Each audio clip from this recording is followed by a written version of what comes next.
Eu gostaria de falar a essência dos dois, tanto do discipulador quanto do discipulado, tanto daquele que ensina quanto daquele que aprende. Então, o processo de discipulado é feito de duas pessoas, tá certo? Não acontece discipulado unilateralmente, precisa-se de duas pessoas. Mas a essência do discipulador, anota isso, se você não anotou, essa é a frase importante desse vídeo. Ele influencia o outro de propósito. Então, o objetivo daquele que conhece a Cristo, que quer gerar vida na vida, como nós falamos a semana passada sobre ser um modelo, ele faz isso propositavelmente na vida daquela pessoa que ele está caminhando junto. Então, quando eu estou com você, eu estou com o propósito de influenciá-lo positivamente e falar de Jesus para você.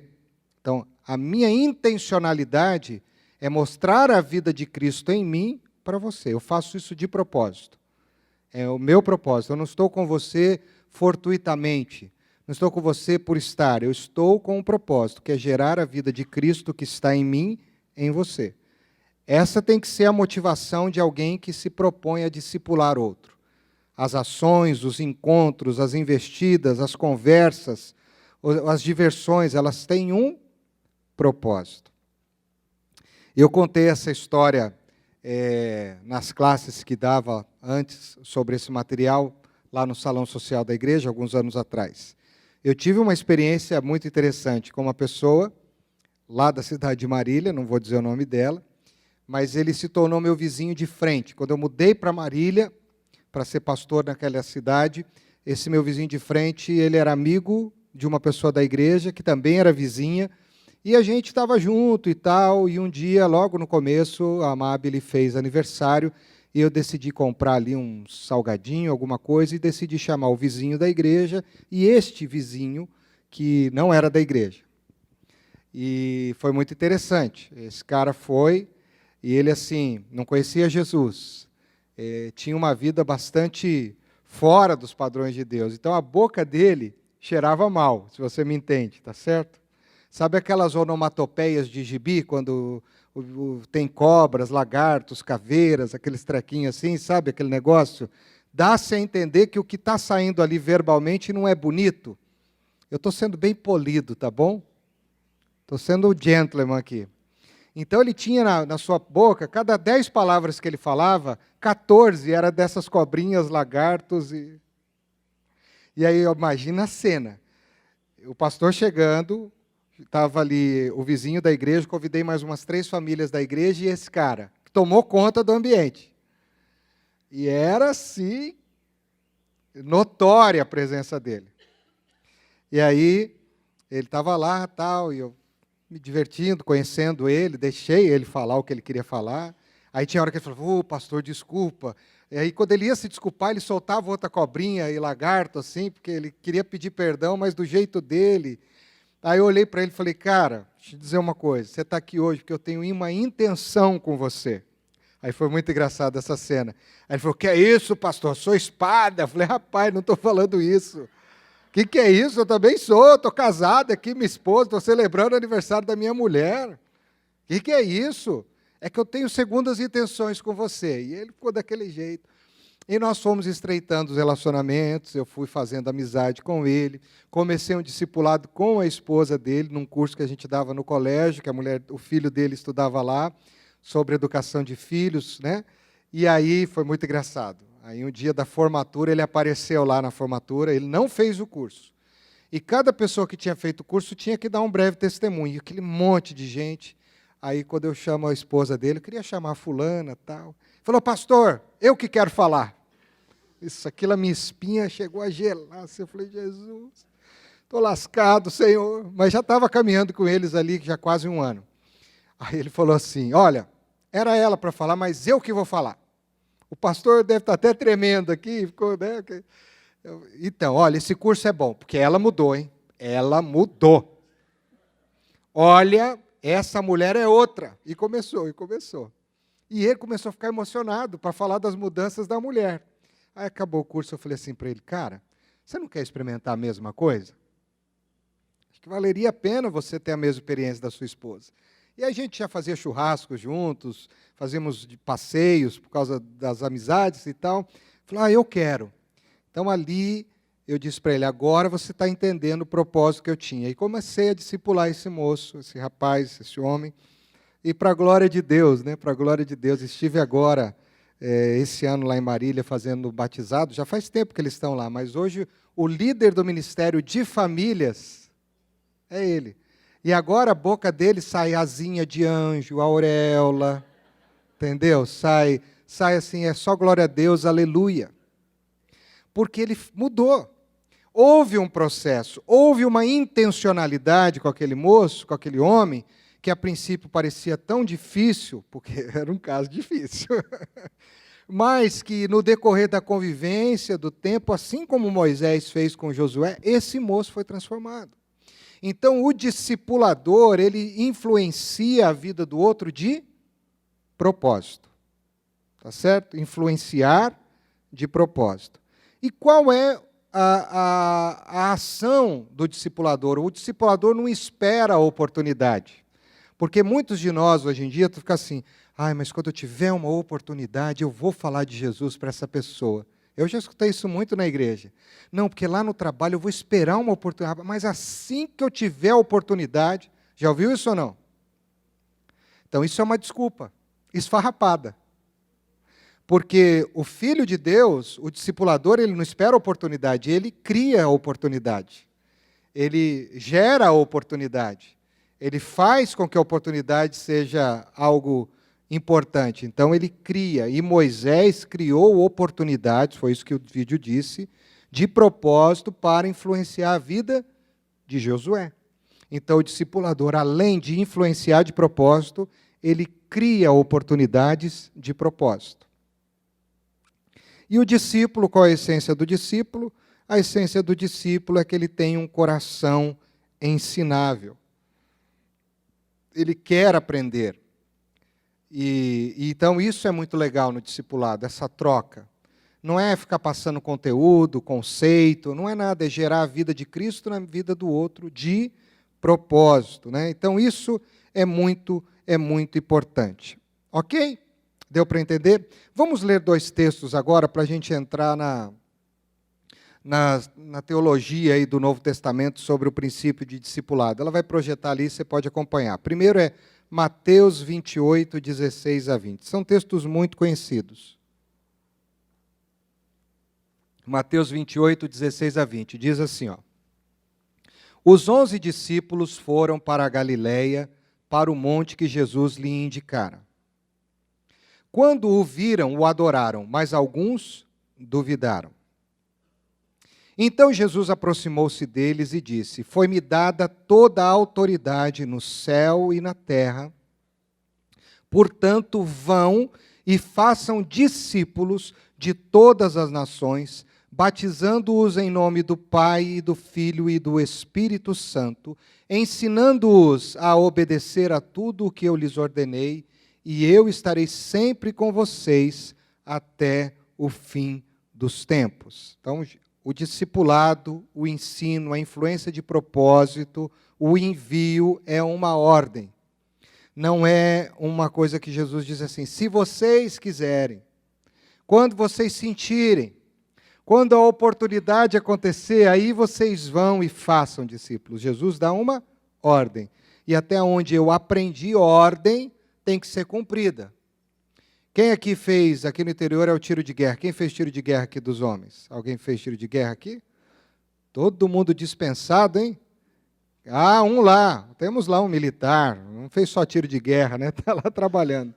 Mas quando o comandante chega, o comandante, o sargento chega lá para o pelotão, e ele diz assim, sentido, a gente, pá! E aí ele fala assim uma coisa, esquerda, vou ver. E aí, quando ele pergunta alguma coisa, qual é a resposta que o pelotão tem que dar para o seu comandante? Sim, senhor. E quando ele diz que é para dizer não, é não, senhor. Mas ninguém diz não, senhor. É tudo? Sim, senhor. Eu nunca vi um pelotão, o comandante dizer assim, soldados, marchem. E, sim, senhor. Ou alguém vai dizer assim, já vou, senhor. Duvido. Agora não, senhor. Espera um pouquinho, senhor. Daqui a pouco, senhor. Quem já passou pelo tiro de guerra sabe que esse tipo de indisciplina gera, né?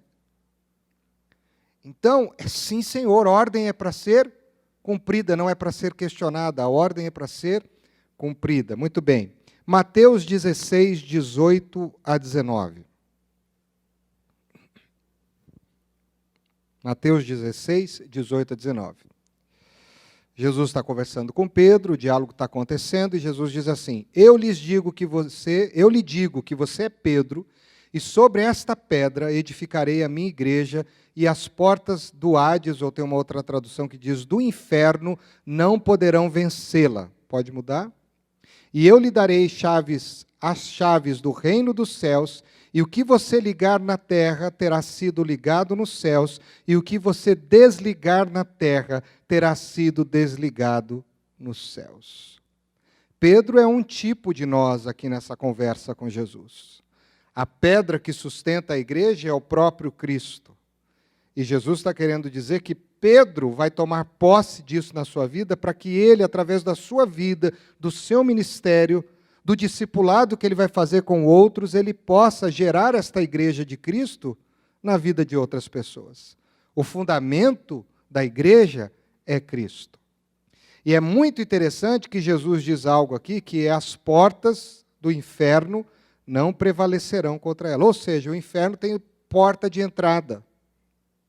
Tem porta de saída, tem porta. Ou tem portas. E até onde eu sei, porta numa casa, ela tem um objetivo apenas, é proteção. Porque ela delimita o que está fora e o que está dentro.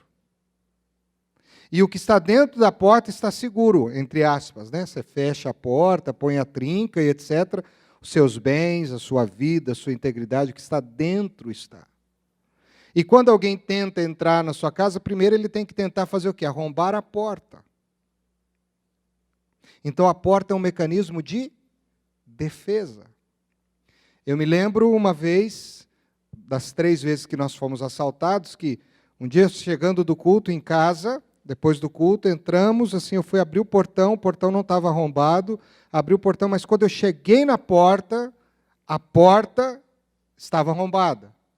O cara acho que pegou um pé de cabra e estourou toda a porta, então o cara prevaleceu sobre a porta, ela não conseguiu proteger o que estava lá dentro. E quando a gente entrou na casa, tinham levado tudo, só não levaram os eletrodomésticos mais pesados. Porta é um lugar de defesa. Então, quem se defende de quem nesse texto? Quem se defende de quem? O inferno quer se defender da igreja. Porque é a igreja que avança sobre o inferno para tirar as almas perdidas de lá. Então a igreja avança contra as trevas para sacar de lá as vidas que estão perdidas. Por isso a igreja não pode ser passiva. Por isso que a igreja tem que ser, entre aspas, agressiva. É por isso que eu tenho que influenciar pessoas que estão perdidas, porque quando eu tiro uma vida, uma família que está presa nos laços do diabo, eu estou dizendo que as portas do inferno não estão prevalecendo sobre aquela vida. E Jesus nos deu essa autoridade, Jesus nos deu esse poder, Jesus nos deu o Espírito para que a gente possa saquear vidas do inferno. Então, quem tem que ter medo da igreja é o inferno e não a igreja do inferno. Quem tem que ter medo de nós é o diabo e não nós dele. Porque em Cristo nós somos mais do que vencedores, e se em Cristo nós resistimos ao diabo, diz Tiago, o que acontece? O que ele vai fazer? De um crente cheio do Espírito Santo, o que ele faz? Dá linha, foge. Mas a impressão que nós temos nos dias de hoje, quando a gente fala de discipulado, de alcançar pessoas perdidas, é que a gente é que está com a porta para o lado de dentro com medo. Porque diz, mas vai ser muito difícil. E se essa pessoa não aceitar? Se isso não acontecer? Então a igreja é chamada por Jesus para ir saquear as vidas que estão presas no inferno. Eu sei que muitos de vocês já ouviram isso, mas é bom lembrar, eu já ouvi isso há muitos anos, esse conceito, e nunca mais me esqueci. Antes da gente falar de discipulado, eu só quero falar para vocês da essência da palavra igreja no Novo Testamento. E a palavra que se fala sobre igreja no Novo Testamento é eclesia.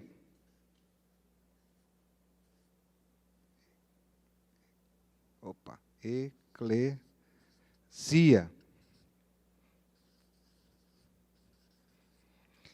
E essa palavra é uma junção de duas outras palavras no grego, que muito interessante. Na verdade, são duas palavras aqui que estão juntas, que é eclesia.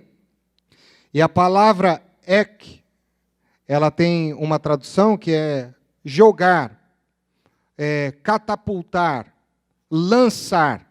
Então, isso aqui tem a ver com lançar.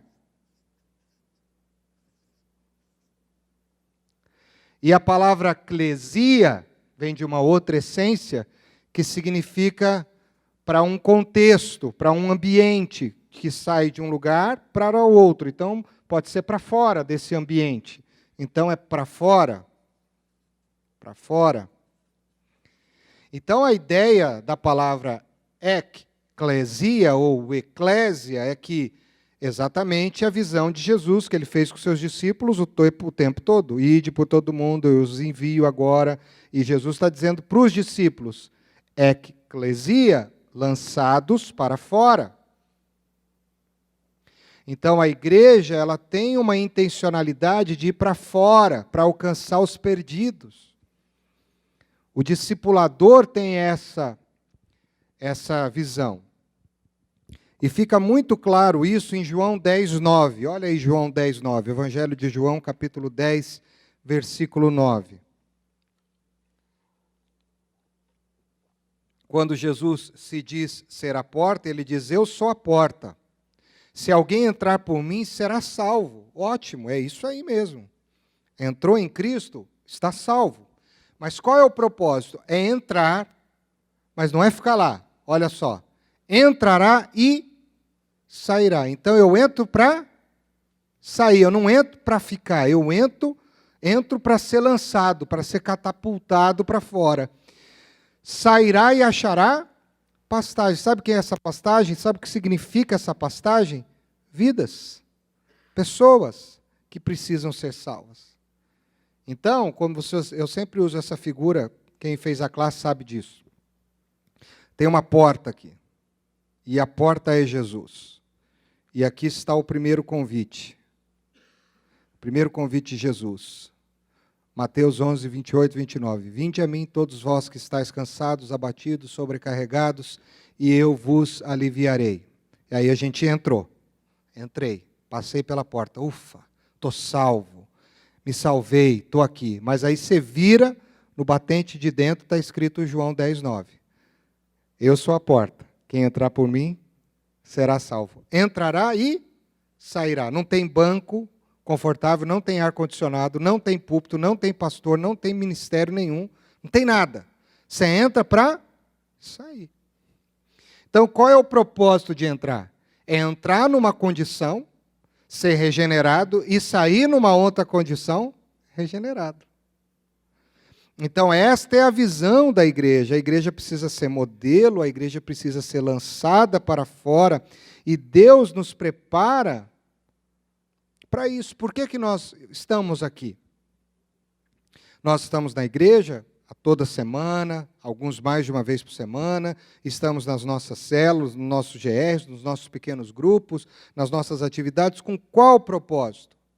Aprender. Você está sendo aqui na igreja adestrado. Desculpa usar essa expressão, mas entenda bem. Está sendo treinado. Não importa o tempo que você está aqui. Você está aqui sendo treinado para que tudo que a gente está aprendendo aqui possa ser exercido aonde? Praticado aonde? Lá fora. Senão não há sentido para a igreja existir. A igreja não tem outra essência a não ser lançada para fora. Mas, infelizmente, uma das mentiras de Satanás é que a igreja está sendo lançada para dentro. Para dentro. E a gente quer ficar aqui dentro. Não é ruim, mas leia o livro de Atos dos Apóstolos, querido, a primeira igreja. Como eles alcançavam pessoas? Nas ruas, nas lanchonetes, nas casas, nos aniversários, nas festas de família. Vão e façam discípulos. Você vai com o propósito de fazer. Paulo ia para os grandes centros urbanos para ganhar pessoas. Muitos não acreditavam, mas muitos acreditavam.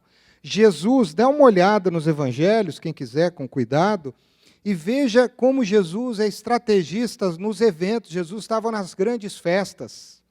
Jesus estava nos grandes eventos onde tinha muita gente aglutinada. Na festa das purificações, na festa dos tabernáculos, onde o anjo ia passar lá para o pessoal receber a bênção, no tanque de Betesda. Jesus está em casamentos, Jesus está em sepultamentos, Jesus está em alguns lugares estratégicos. Mas qual é o propósito de Jesus estar naqueles lugares estratégicos? Alcançar as pessoas, revelar a sua glória, curar essas pessoas. Por isso que Jesus era conhecido, porque Jesus se movia. Jesus era urbano. Jesus conhecia o dono do comércio da esquina. Jesus sabia o nome da senhora que vendia pão lá naquela rua de cima. Jesus conhecia as pessoas. E a impressão que eu tenho, e essa é uma crise, é de que nós, como igreja, estamos muito enclausurados, presos. E aí, quanto mais a gente fica enclausurado, mais problemas a gente vai ter que lidar aqui dentro, mais descontentamento a gente vai ter, mais dificuldade a gente vai ter, e a gente não vai fazer o que é mais importante. Aí o inimigo só fica olhando, deixa eu dar bastante crise para eles, um discordar do outro, um não concordar com o pastor, concordar com o presbítero, com o diácono, com o líder disso, com o líder daquilo. Vou fazer eles ficarem aí gastando o ano deles inteirinho resolvendo pepino entre eles. Porque enquanto eles gastam a energia deles nisso, eles não vão ser catapultados, lançados para fora. E se não vão fazer isso, se vão perder o foco de ser lançado para fora, o que vai acontecer? Mais vidas e mais vidas não serão salvas. Então, quando a gente fala de discipulado, nós não podemos perder qual é a nossa essência. E a sua essência em Cristo, Cristo te salvou para que você seja um instrumento de salvação na vida de outras pessoas. Há uma intencionalidade, há um propósito.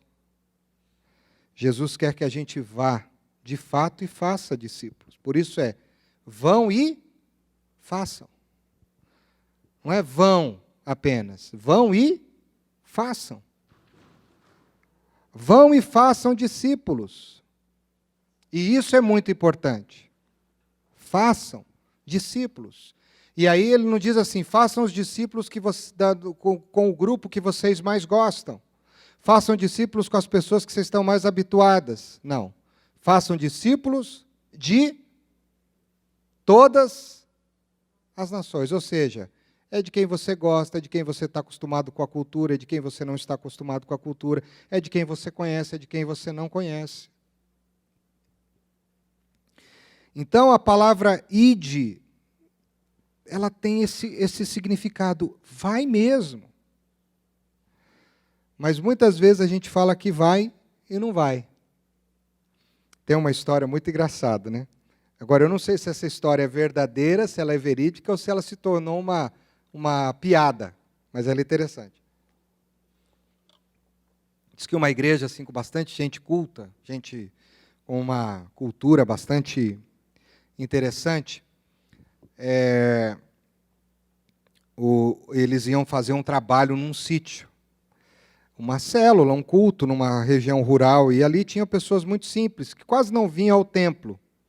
E o templo tinha médicos, tinha pessoas assim com bastante estudo, instruídas, que falavam bem e tal, e etc. E aí, o que aconteceu?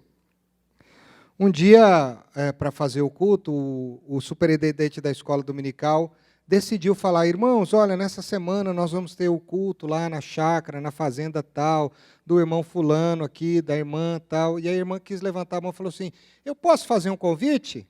E aí o superintendente ficou meio assim, falou, pode, porque era na casa dela, ela queria explicar bem o endereço, e ela chegou lá e falou assim, graça e paz, irmão. Deus abençoe, ô glória. Ô irmãos, nós vamos ter o culto lá e nós vai fazer o seguinte, nós vai estar aqui na igreja, tal horário, para nós sair daqui, porque o caminho é difícil, então nós vai, e ela ficou no nós vai. Tudo bem, o pessoal ouviu e aquilo, o erudito do superintendente, assim, que ele estava se coçando, assim, né? Ai, caramba, né? E agora?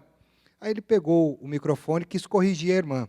Pois é, irmãos, glória a Deus, né, por essa oportunidade. Então nós vamos estar aqui tal hora, e nós vamos sair daqui, então os irmãos que quiserem, e nós vamos, e ele ficou retrucando. Aí a irmãzinha ficou nervosa, pegou o microfone dele e falou assim, não é nós vamos não, irmão.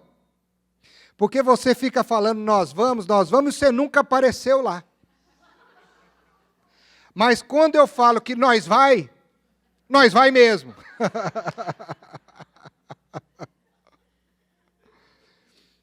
Então, olha que situação.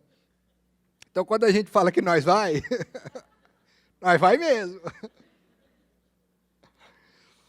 Então, irmãos, muitos de nós, muitas vezes, ficamos presos ao nós vamos e não vamos coisíssima nenhuma. Então, a gente precisa entender que a igreja é chamada por Jesus para ser esse instrumento que vai alcançar os perdidos. E Jesus era urbano, Jesus estava e as pessoas estavam seguindo ele. Vamos ler um texto interessante, Mateus 9:9.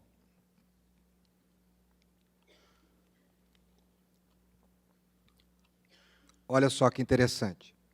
Passando por ali, Jesus viu um homem chamado Mateus, sentado na coletoria e disse-lhe, siga-me. Mateus levantou-se e o seguiu.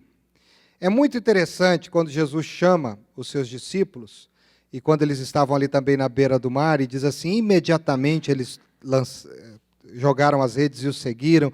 Mateus também seguiu por ali rapidamente, levantou. Essa palavra, esse convite de Jesus é siga-me.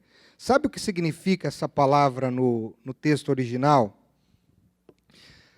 Essa palavra no hebraico, no grego, ela é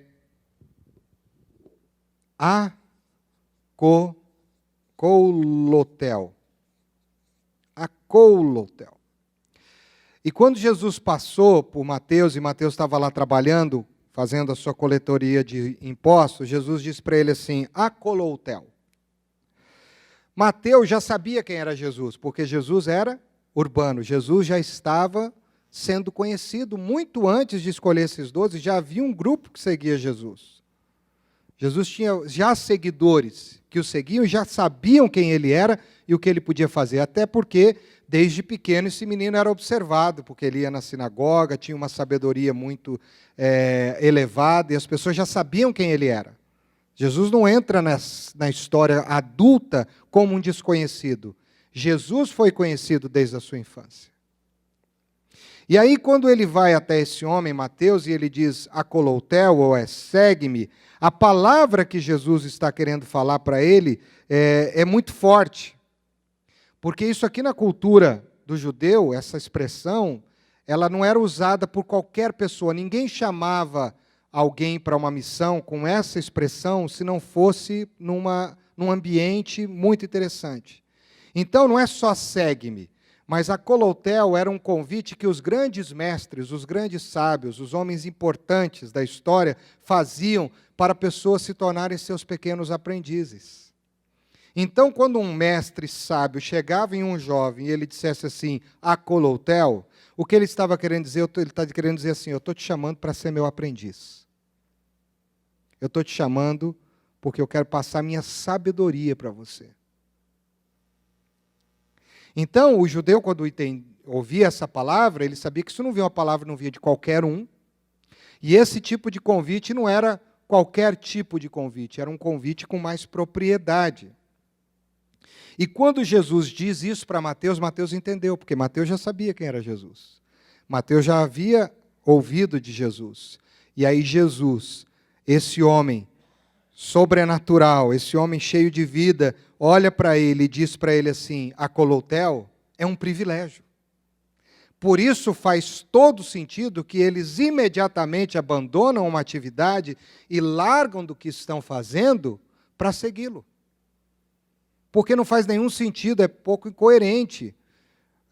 Pensar do ponto de vista humano, alguém passa por o outro, o cara está trabalhando, ganhando seu pão de cada dia, está ali, alguém diz assim, cara, vamos comigo, segue-me, larga tudo aí. Não faz muito sentido. Mas isso faz sentido quando é entendido dessa forma. É um mestre, é alguém com autoridade, é alguém com poder, é alguém que diz para aquela outra pessoa, eu tenho um desafio novo para a sua vida e eu quero você ter esse significado novo na sua vida. Né? Então, essa é a palavra akoloutel, segue-me. Deu para entender? E essa palavra é usada para nós também. Então, o que Jesus quer que a gente seja é esse Mateus. Quando ele nos chama, ele diz assim, eu quero que você seja o meu seguidor, porque você reconhece a minha autoridade e reconhece que eu posso ser o mestre na sua vida e tenho coisas para te ensinar. Isso tem a ver com discipulado. Outra palavra que aparece, muito interessante, que já é bem conhecida, né, é matetés.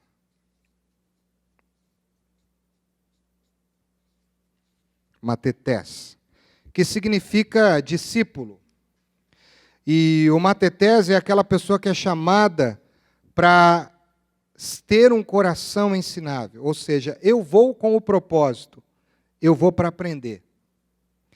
Eu sempre digo isso, é tão gostoso você estar com alguém mais experiente, que tem lições para te ensinar, pelo menos eu sou assim, e eu quero absorver, eu quero aprender. Está aqui, ó, posso citar o Silas, que está aqui sentado aqui me ouvindo, olha que privilégio.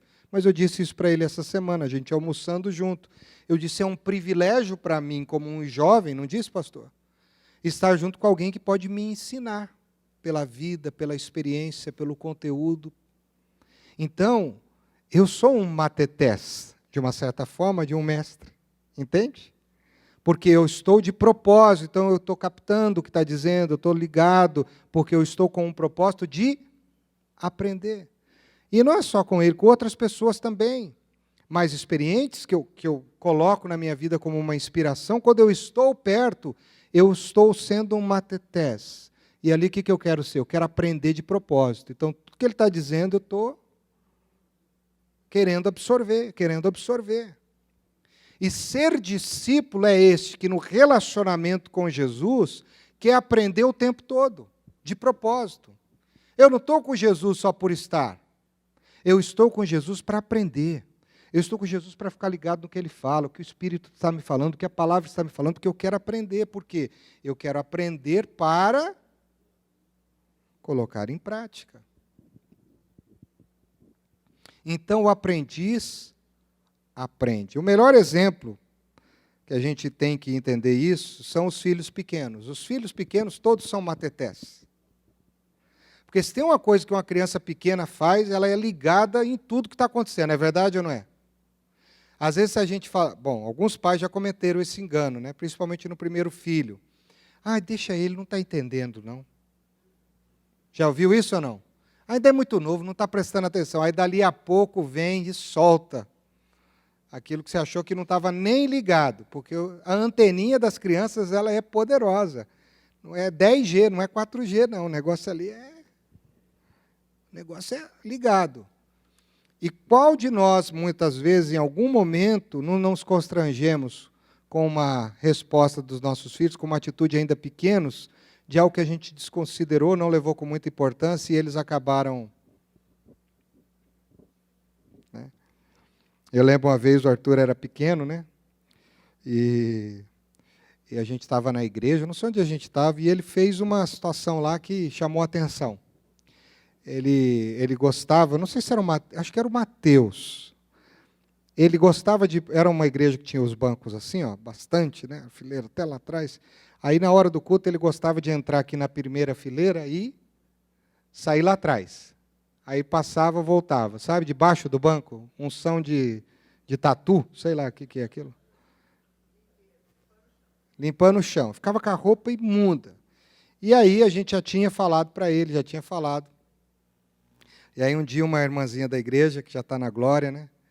Ela falou assim, ela falava irmão, ela não falava irmão. Ela olhou para mim e falou assim, irmão, de quem essa criança é filho? Eu disse, da Amabile. Porque comigo não aprendeu isso. Claro que não, né? Matetés. O filho aprende, ele faz as coisas, faz coisa errada, e a responsabilidade vem para quem? Para quem? Ensina. Tem alguns pais que até ficam com frio na espinha quando perguntam assim, de quem é filho? Quem é o pai dessa criança? Cadê os pais? Então a gente tem que estar ligado. Existe um processo de ensino e aprendizagem o tempo todo no discipulado, na vida, e a gente tem que evidenciar Jesus, né? Então isso é muito importante. E aí, a gente tem que entender uma outra palavra, e eu quero terminar com esta palavra aqui, a gente vai gastar um pouquinho mais de tempo nela, que muita gente tem uma ideia sobre essa palavra, mas na verdade ela tem um outro contexto, que é mártir.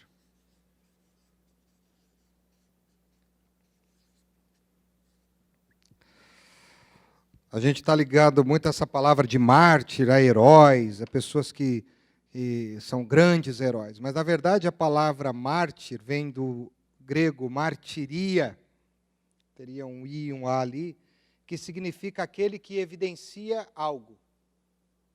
Então, o mártir ou martiria é aquele que evidencia alguma coisa. A essência dele é evidenciar uma ideologia, alguma coisa, uma vida, um conceito, uma ideia. Ele se torna alguém que evidencia. E aí essa palavra está muito ligada a testemunha. Testemunhar, evidenciar, evidências, está ligada a essa palavra.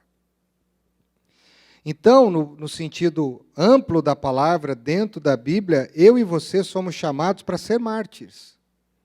Porque nós que recebemos o chamado de Jesus, que temos um coração que quer aprender de propósito, nós queremos evidenciar o que a gente aprende. Entendeu o significado? Jesus nos chama, a gente aprende de propósito para evidenciar. Então, o grande sentido do Evangelho é evidenciá-lo.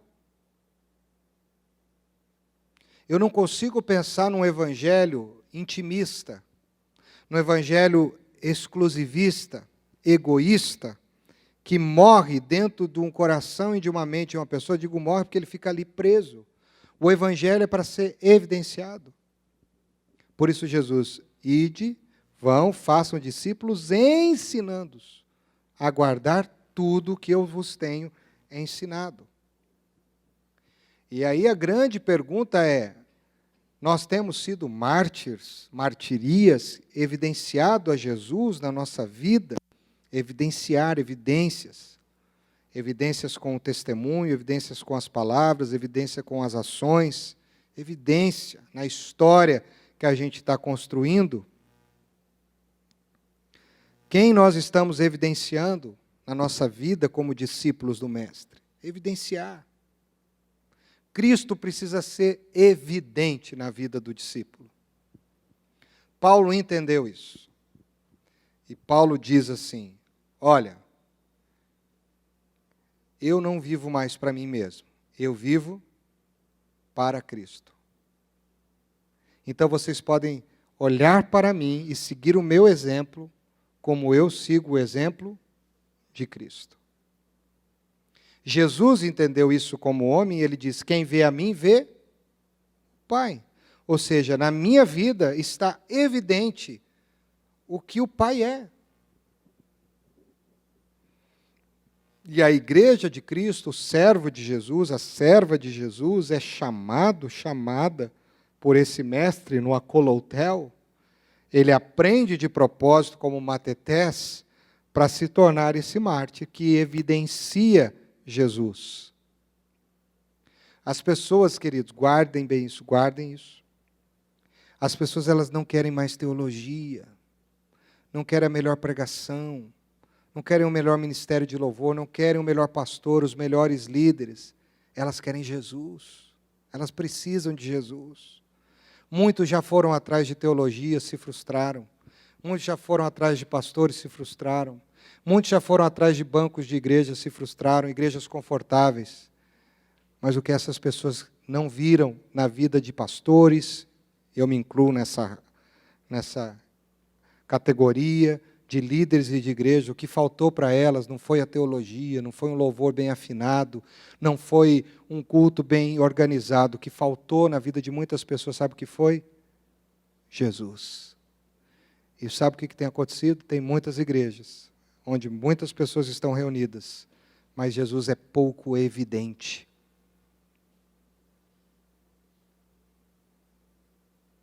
Então existe um poder muito maior numa igreja de 5 membros, onde Jesus é evidente na vida desses 5 membros, do que de 5.000 membros, onde Jesus é menos evidente.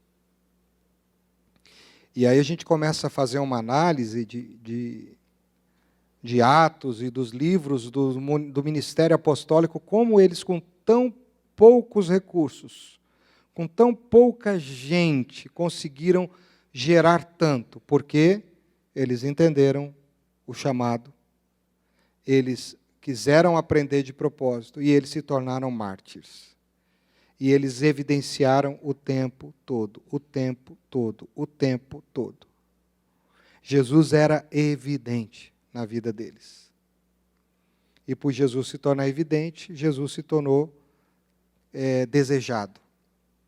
Porque eu não sei, mas no dia que eu de fato comecei a entender quem Jesus era, e comecei a ser seduzido por quem Cristo era, houve um desejo no meu coração intenso, ardente, de me entregar a Ele. É muito lindo esse Jesus, é muito maravilhoso, é muito amoroso, muito poderoso. Esse Jesus é acolhedor, esse Jesus é amor, esse Jesus é perdão, esse Jesus é paz, esse Jesus é esperança. Esse Jesus é um propósito para uma vida sem sentido. Esse Jesus é cura para as enfermidades da alma, do coração, das emoções, do físico. Esse Jesus está o tempo todo disponível. Esse Jesus se move em nosso favor. Esse Jesus morreu por mim. Então não tem como não conhecer esse Jesus, todo dia sabendo quem o Ricardo é, e não desejá-lo. Porque outra pessoa, se fosse assim em relação a mim, não ia ter a mesma ação que Jesus teve e tem todos os dias. Porque todo dia quando eu acordo, eu sei que Jesus está dizendo assim: eu quero ficar com você hoje. Eu quero você na minha presença hoje. Todo dia quando eu acordo, o Espírito Santo diz: eu quero você para mim hoje. Mesmo sabendo como eu terminei o último dia. Mesmo sabendo como é que eu estou me sentindo por dentro. Ele diz: eu quero você. Então, como não desejar esse Jesus? Então, quando a igreja evidencia esse Cristo desejado e desejável, as pessoas vão querê-lo. Ai, gente, eu sei que é um grande desafio. E não tenho dúvida, eu, pelo menos nesses anos de igreja, já ouvi muitas coisas do que eu estou dizendo aqui. Eu estou só reproduzindo coisas que já ouvi, coisas que fui aprendendo. Mas o grande desafio é que no discipulado, se você não se propuser a evidenciar, e não é evidenciar conteúdo, é evidenciar Jesus. Eu evidencio Jesus numa roda de amigos. Eu evidencio Jesus numa mesa de jantar. Eu evidencio Jesus no meu trabalho. Eu evidencio Jesus no carro. Eu evidencio Jesus na minha faculdade. E aí muitos de nós estamos tão envolvidos com esse mundo, com as coisas que não são de Deus, e nós, ao invés de evidenciarmos a Cristo, nós estamos sendo evidenciados pelos outros. Como, infelizmente, os cristãos da nossa geração estão tão parecidos com os que não têm nada a ver com Jesus. Os hábitos, os vocabulários, as atitudes, as dinâmicas. Nós não deixamos de amar Jesus, mas nosso cristianismo está muito, muito pobre. E aí, porque eles decidiram evidenciar Jesus, eles fizeram isso até o fim, porque isso incomodou. E incomodou de tal forma, Hebreus capítulo 11, você pode ler depois, que muitos deles foram rejeitados. E em sendo rejeitados, foram perseguidos, foram torturados, foram mortos e perderam os amigos. E tem muito crente hoje que prefere perder a Cristo, entre aspas, em algumas atitudes, em alguns hábitos, do que perder o amigo. E aí a gente se vende, a gente se entrega.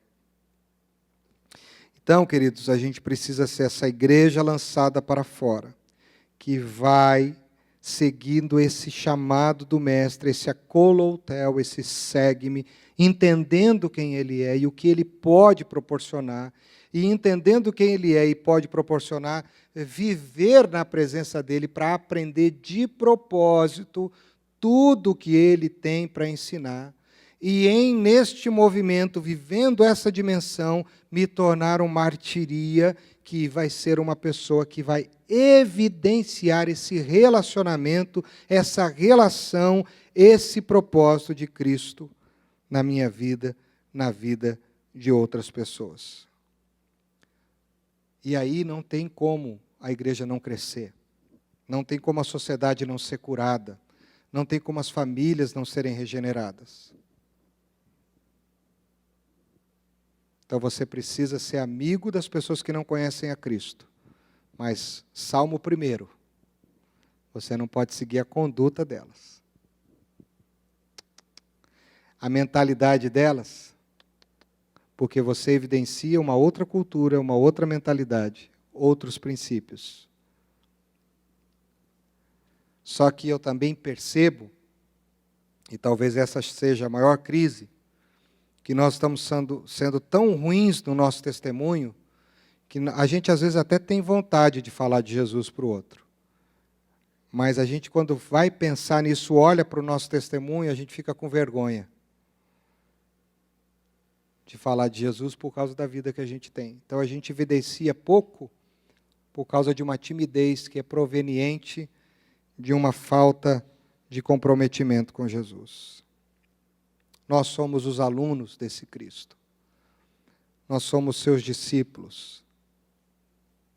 Lá no hebraico, lá atrás, quando os patriarcas, os grandes sacerdotes, eles iam preparar os seus tutelados, Eli fez isso com Samuel, eles eram os talmidins, os talmídeos, os alunos.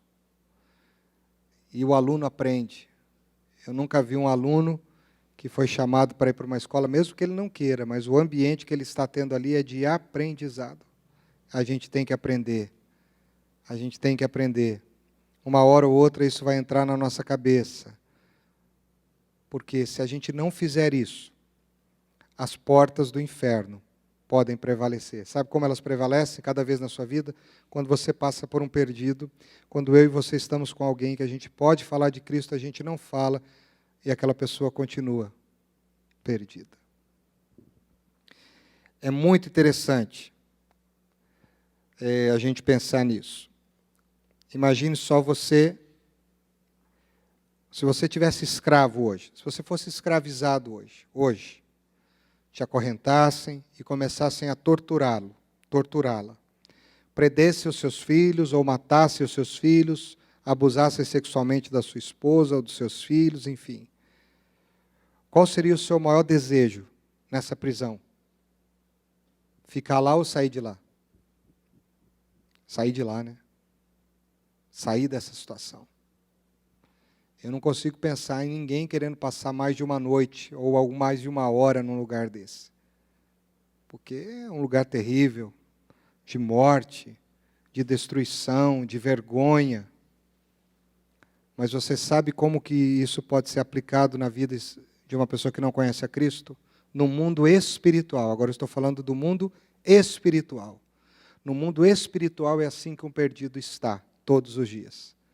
A cada minuto, a cada segundo, um perdido, uma pessoa que não entregou a vida para Jesus, ela está acorrentada, aprisionada, oprimida, destruída nas mãos do diabo. Porque ele vem senão para matar, roubar e destruir. E a maior destruição que o inimigo quer fazer na vida de gente hoje não é tirar a vida dela, é tirar o propósito da vida. É fazer que ela viva uma vida infeliz, cheia de problemas com os filhos, no casamento, nas finanças. O inimigo quer roubar você de Deus. Ele não quer outra coisa. Ele quer roubar você de Deus. E aí, muitas vezes, ele vai fazendo isso, fazendo com que muita gente viva hoje, viva morta nas esperanças. Então, se a igreja não tiver essa consciência de que hoje nós vamos dormir, não vamos? Vamos vir no culto, vai ser um desafio gostoso, maravilhoso. Amanhã a gente acorda, mas tenha certeza que durante toda a noite que a gente dormiu bem, salvos, restaurados pela graça, no mundo espiritual, tinha gente assim, aprisionada, oprimida, alguns tirando a sua própria vida, outros se infiltrando na bebida, no sexo, na mentira, nos vícios, nas drogas, e estão aí. Por isso que o discipulado é importante. E a igreja, por melhor que ela seja, por melhor que seja o ensino no púlpito, nas classes, ela não consegue atingir essas pessoas que estão fora, a não ser por intermédio dos talmidins aqui, dos matetés, dos martirias. Então, você é chamado para ser essa pessoa. Tá bom? Espero que Deus nos abençoe. Hoje eu terminei essa série. São 4 lições, vale a pena ouvir todas elas. E que a gente possa viver um movimento diferente. De ver a Filadélfia crescendo por batismos. Eu ainda sonho com um batismo para cada membro. Já pensou? Que coisa linda. Que festa. Não vai ter pregação, só vai ter louvor e batismo. A ceia, a comunhão. Já pensou? Você já pensou nessa festa? Mas aí eu estou falando do batismo do seu marido que não está aqui, do seu filho que não está aqui, do seu colega de trabalho que você trabalha há tantos anos, do seu irmão, da sua irmã, do seu pai, da sua mãe. Vai fazer mais sentido ou não? Precisamos de pessoas que evidenciem. Porque se não fizermos isso, nós vamos ficar aqui na mesma. Sempre. Tá bom? Vamos orar? Vamos ficar em pé?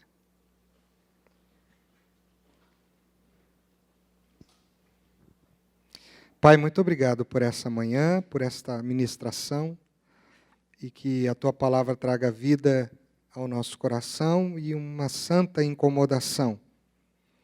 Que a gente possa entender que aonde a gente está, nós somos pequenos cristos, nós somos aqueles que evidenciam o Cristo, nós somos as testemunhas de Cristo, nós temos as marcas de Cristo, nós vivemos, nos movemos e existimos para Cristo. Isso não é ufania, isso não é utopia existencial e nem religiosa. Isso é vida, isso é paz, isso é alegria, isso é esperança, isso é amor, isso é perdão, isso é cura, isso é restauração. Ajuda-nos a entender que nós somos os martirias, aqueles que devem evidenciar a Cristo de propósito. E, Senhor, pode parecer uma oração tão ousada, tão difícil, mas eu quero fazer com toda a humildade, com todo o temor e tremor do meu coração. Quem sabe a gente viva esse culto aqui ainda, nessa igreja, nessa história, onde nós vamos trazer os nossos que estão perdidos para uma grande, grande, grande, grande, grande festa. E a água do batismo não vai ser maior do que as águas que vão cair dos olhos, das lágrimas das pessoas que vão estar celebrando a vitória. Fica conosco nesse dia, nesse domingo. Traga-nos da tua paz à noite, em nome de Jesus. Amém.